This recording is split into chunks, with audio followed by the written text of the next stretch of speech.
নমস্কার দর্শক বন্ধুরা, স্বাগত হৃদয় ও মনের হদিস চ্যানেলে। আজকের পর্বের আলোচ্য বিষয় পুরনো কষ্টের বোঝা আজকে কি তাও টেনে নিয়ে চলেছেন। আজ আমরা কথা বলবো এক অদৃশ্য বোঝা নিয়ে, যা আমরা প্রত্যেকেই বয়ে বেড়াই, কিন্তু খুব কমই তা স্বীকার করি। এটা কোনো ব্যাগ নয়, কোনো পাথর নয়, এটা হলো ইমোশনাল ব্যাগেজ, মানসিক কষ্টের এক পুরনো পোটলা। ভেবেছেন কি আপনার আজকের রাগ, আপনার অতিরিক্ত সতর্কতা অথবা কারোর উপর হঠাৎ সন্দেহ, এসব কি সত্যি আজকের অভিজ্ঞতার ফল, নাকি সেই পুরনো ফেলে আসা কষ্টগুলো যেগুলোকে আপনি চাপা দিয়ে রেখেছেন হৃদয়ের গভীরে, তারই প্রভাব?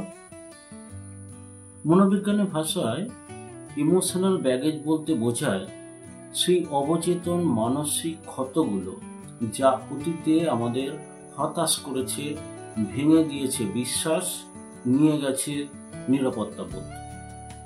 এই ক্ষতগুলি যদি সারানো না যায়, তবে তারা ধীরে ধীরে আমাদের বর্তমান সম্পর্ক, আচরণ, সিদ্ধান্ত, এমনকি ভবিষ্যতের স্বপ্নগুলোতেও ছায়া ফেলে।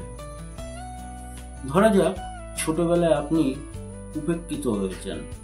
আজ যদি কেউ আপনার কথা গুরুত্ব না দেয়, আপনার প্রতিক্রিয়া হবে তার 10 গুণ বেশি তীব্র।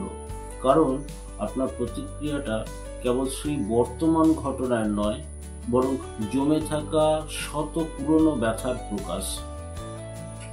কেউ যদি ভালোবাসা দিতে চায়, আপনি হয়তো দূরে সরে যান, কারণ আপনার অভ্যন্তরীণ মন বলে দেয় ভালোবাসা মানেই শেষ পর্যন্ত কষ্ট। আপনার বর্তমানে প্রতিটি প্রতিক্রিয়া হয়তো আপনি নিজের বলে ধরে নিচ্ছেন, কিন্তু তার মূল হতে পারে একেবারে অন্য কোথাও, অতীতের কোনো ছোট ঘটনা, কোনো না বলা কথা, কিংবা ভেঙে পড়া বিশ্বাস। এক গবেষণায় দেখা গেছে, যারা তাদের অতীতের কষ্টগুলো যথাযথভাবে মুখোমুখি হতে পারেনি, তাদের মানসিক চাপ, সম্পর্কে জটিলতা ও আত্মবিশ্বাসে সরাসরি প্রভাব পড়ে। কিন্তু প্রশ্ন হলো, এত কিছু জানার পর এখন আমরা করবোটা কি? পুরনো কষ্ট তো মুছে ফেলা যায় না, ঠিকই, কিন্তু আপনি সচেতন হতে পারেন। আপনি বুঝতে পারেন আপনার প্রতিক্রিয়ার পেছনে কি লুকিয়ে আছে। আপনি ক্ষমা করতে পারেন, অন্যকে নয়, নিজের ভেতরে সেই ভীতু ভাঙা মানুষটিকে। আপনি বলতে পারেন, হ্যাঁ, আমি কষ্ট পেয়েছি, কিন্তু আমি এখন আর সেই মানুষটি নই। চর্চা করতে পারেন জার্নালিং, মাইন্ডফুলনেস বা থেরাপি, কারণ আপনি যদি নিজেকে বোঝেন, তবে সেই বোঝাটাই একদিন আপনাকে মুক্তি দেবে।